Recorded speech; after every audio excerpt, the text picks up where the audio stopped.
जय माँ भारती। समाचार अखिल ब्रह्मांड की, भूत भविष्य वर्तमान की पीएमए समाचार चैनल में मैं अनुष्का आपका हार्दिक स्वागत करती हूँ। अंतर्राष्ट्रीय जगत से इराक एशिया में स्थित एक जनतांत्रिक देश है जहाँ के लोग मुख्यतः मुस्लिम हैं। इसके दक्षिण में सऊदी अरब और कुवैत, पश्चिम में जॉर्डन और सीरिया, उत्तर में तुर्की और पूर्व में ईरान अवस्थित है। दक्षिण पश्चिम की सीमा में यह फारस की खाड़ी से भी जुड़ा है। दजला नदी और फरात इसकी दो प्रमुख नदियां हैं जो इसके इतिहास को 5000 साल पीछे ले जाती है। इसके दोआबे में ही मेसोपोटामिया की सभ्यता का उदय हुआ था। भारत इराक संबंध। इराक गणराज्य और भारत गणराज्य के बीच द्विपक्षीय संबंध पारंपरिक रूप से मित्रवत रहे हैं। दोनों देशों में परस्पर सहयोग रहा है। सिंधु घाटी और मेसोपोटामिया के बीच 1800 ईसा पूर्व में भी सांस्कृतिक संपर्क और आर्थिक व्यापार होता था। चाइना और इराक के बीच द्विपक्षीय संबंध है और दोनों देशों के बीच अभी भी बहुत मैत्रीपूर्ण संबंध है। कब खत्म होगा? चीन की चालाकी फिंगर एरिया से पूरी तरह हटने को नहीं हो रहा तैयार। शिक्षा। सितंबर के अंत तक यूनिवर्सिटी की अंतिम वर्ष की परीक्षाएं कराने पर केंद्र यूजीसी और डीयू से जवाब मांगेगा। संस्कार। प्रधानमंत्री नरेंद्र मोदी ने केदारनाथ धाम में चल रहे विकास कार्यों की समीक्षा की। पर्यावरण। चंद्रप्रभा वन्यजीव अभयारण्य उत्तर प्रदेश के चंदौली के विंध्य वन रेंज के विजयगढ़ और नौगढ़ नामक दो पहाड़ियों पर 9600 हेक्टेयर के क्षेत्र में फैला हुआ है। इस सेंचुरी को मई 1997 में स्थापित किया गया था और 1998 में 3 एशियाई शेरों को यहाँ लाया गया था। यह 3 शेर 1969 तक 11 हो गए थे। आविष्कार। दुनिया में पहला व्यावहारिक रूप से सफल पैराशूट बनाने का श्रेय फ्रांसीसी नागरिक लुई सेबास्टियन लेनॉर्मा को जाता है, जिन्होंने वर्ष 1783 में इसका पहली बार सार्वजनिक प्रदर्शन किया था। हालांकि 15वीं सदी के दौरान लियोनार्दो दा विंची ने सबसे पहले पैराशूट की कल्पना करते हुए इसका रेखा चित्र भी तैयार किया था। दा विंची की इस डिजाइन से प्रेरणा लेकर फ्रॉस्ट ब्रांसिस ने वर्ष 1617 में एक सख्त फ्रेम वाला पैराशूट पहनकर वीनस टॉवर से छलांग लगाई थी। उन्होंने अपने इस पैराशूट को होमो वुल्सम नाम दिया था। महापुरुष। चाणक्य का जन्म ईसा पूर्व 376 में हुआ था।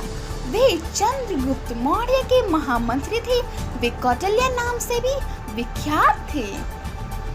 वे तक्षशिला विश्वविद्यालय के आचार्य भी थे।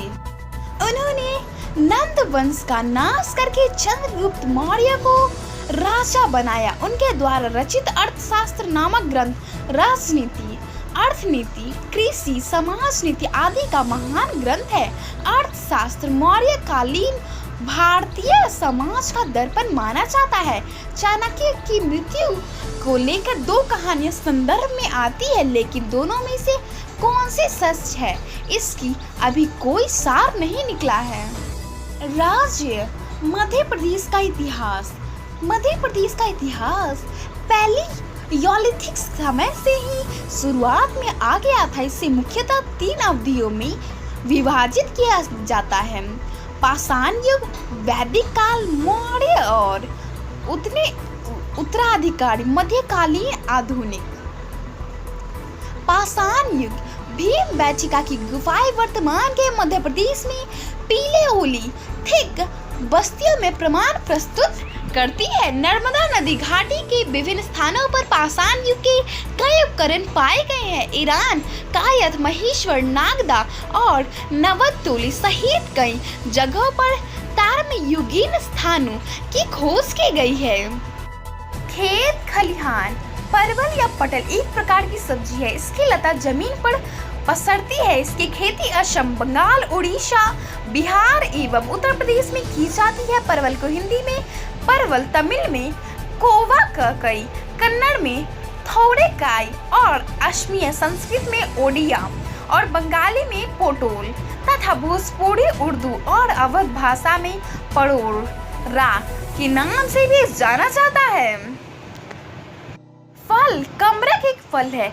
यह स्वाद में खट्टा होता है और इसकी चटनी, अचार आदि बनाया जाता है। यह भारत, बांग्लादेश, श्रीलंका, मलेशिया, इंडोनेशिया और फिलीपींस में पैदा होते हैं। इसके अलावा यह Peru, Colombia, Trinidad, Ecuador, Guyana, Brazil और संयुक्त राज्य अमेरिका में पैदा होता है।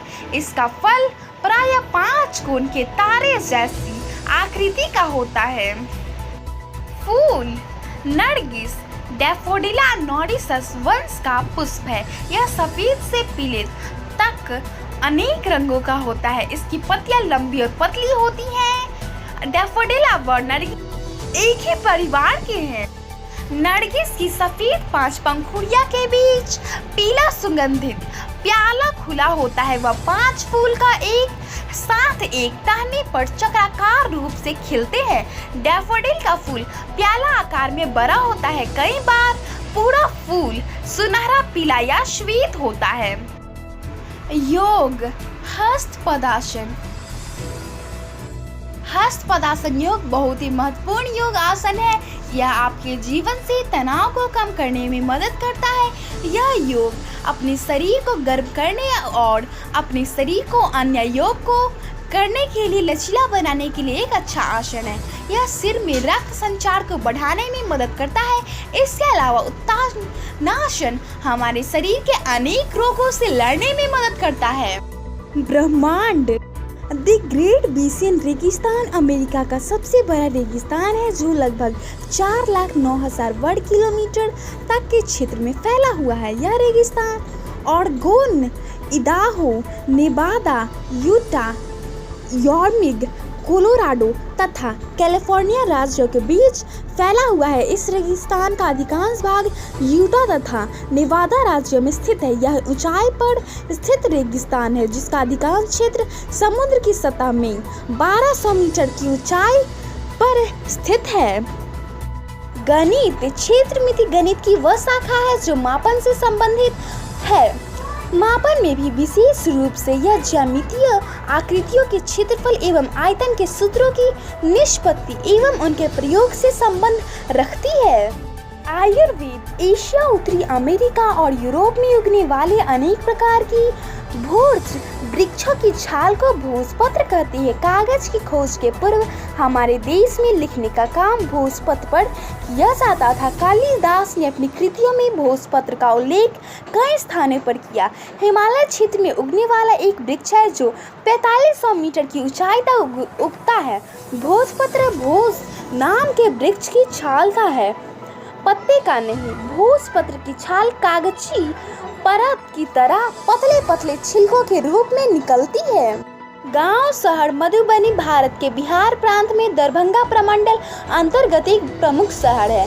दरभंगा एवं मधुबनी की मिथिला संस्कृति का द्विध्रुव माना जाता है। मैथिली तथा हिंदी यहाँ की प्रमुख भाषा है। विश्व प्रसिद्ध मिथिला पेंटिंग एवं मखाना की पैदावार की वजह से मधुबनी को विश्व भर में जाना जाता है। इस जिला का गठन 1972 में दरभंगा जिले के विभाजन के उपरांत हुआ था। मधुबनी चित्रकला मिथिलांचल क्षेत्र जैसे बिहार के दरभंगा, मधुबनी एवं नेपाल के कुछ क्षेत्रों की प्रमुख चित्रकला है। प्रारंभ में रंगोली के रूप में रहने के बाद यह कला धीरे धीरे आधुनिक रूप में कपड़ों, दीवारों एवं कागज पर उतर आए। आज के प्रमुख घटनाक्रम 1970 इराक में संविधान लागू हुआ। 1971 भारत ने परमाणु परीक्षण किया। 2006 संयुक्त राष्ट्र सुरक्षा परिषद में उत्तरी कोरिया पर प्रतिबंध लगाने का प्रस्ताव पारित हो गया। 2015 वैज्ञानिकों ने प्लूटो ग्रह की करीबी तस्वीरें जारी की। मौसम मुंबई के लिए आज का दिन बहुत भारी। मौसम विभाग ने लगाया 30 बारिश का अनुमान। आज का तापमान Patna 31 degree Celsius, Delhi 31 degree Celsius. विविध लाफिंग बुद्धा के बारे में बहुत सारी बातें प्रचलित है। आप उदास रहते हैं, आर्थिक बोझ तले दबे हुए हैं, घर में उदासी जैसी स्थिति बनी रहती है, तो लाफिंग बुद्धा को अपने घर लाकर इन समस्याओं का समाधान पा सकते हैं। फेंग शुई में अनेक प्रकार की वस्तुएं उपलब्ध हैं, जिसका हम प्रयोग करके अपने घर, किसी भी भवन या व्यवसायिक स्थल में उत्पन्न हो रहे वास्तु दोष से छुटकारा पा सकने में सक्षम हो जाते हैं। आज हम लाफिंग बुद्धा के विषय में जानेंगे कि किस प्रकार उसका उपयोग हमारे लिए उपयोगी सिद्ध होगा। लाफिंग बुद्धा की मूर्ति सुख, संपदा एवं प्रगति की प्रतीक माना जाता है। घर में इसके होने से संपन्नता, सफलता आती है। लाफिंग बुद्धा की मूर्ति मकान, व्यापार स्थल, लॉबी या फिर बैठक कक्ष में होना चाहिए, लेकिन ध्यान रहे यह जमीन से 2.5 फीट ऊपर एवं मुख्य दरवाजा के सामने होनी चाहिए।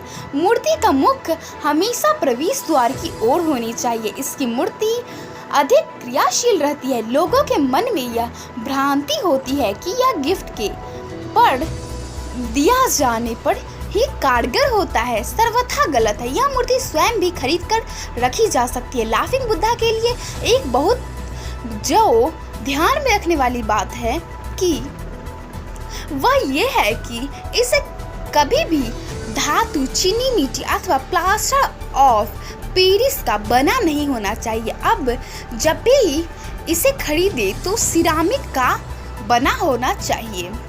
संपन्नता, सफलता और आर्थिक समृद्धि के प्रतीक लाफिंग बुद्धा हमें अक्सर दिख जाते हैं, कभी किसी के घर में तो कभी गिफ्ट के दुकान पर। बुद्धा के हंसते हुए चेहरे की खुशहाली और संपन्नता का द्वार समझा जाता है। चीन में संपत्ति के देवता माने जाते लाफिंग बुद्धा की पूजा अर्चना की जाती है। घर में इनकी स्थापना से धन दौलत का आगमन निश्चित मान लिया जाता है। इनका मोटा पेट संपन्नता के लिए प्रतीक है। तो आज के लिए बस इतना ही। अनुष्का को कल तक के लिए विदा दे। स्वस्थ रहे, प्रसन्न रहे। माँ भारती की जय। ओम द्यौः शान्तिरन्तरिक्ष ओम शान्तिः पृथ्वी शान्तिरापः शान्तिरोषधयः शान्तिः वनस्पतयः शान्तिर्विश्वे देवा शान्ति ब्रह्म शान्तिः सर्वगुण शान्ति शान्तिरेव शान्तिः सामा शान्तिरेधि ओम शान्तिः शान्तिः शान्तिः।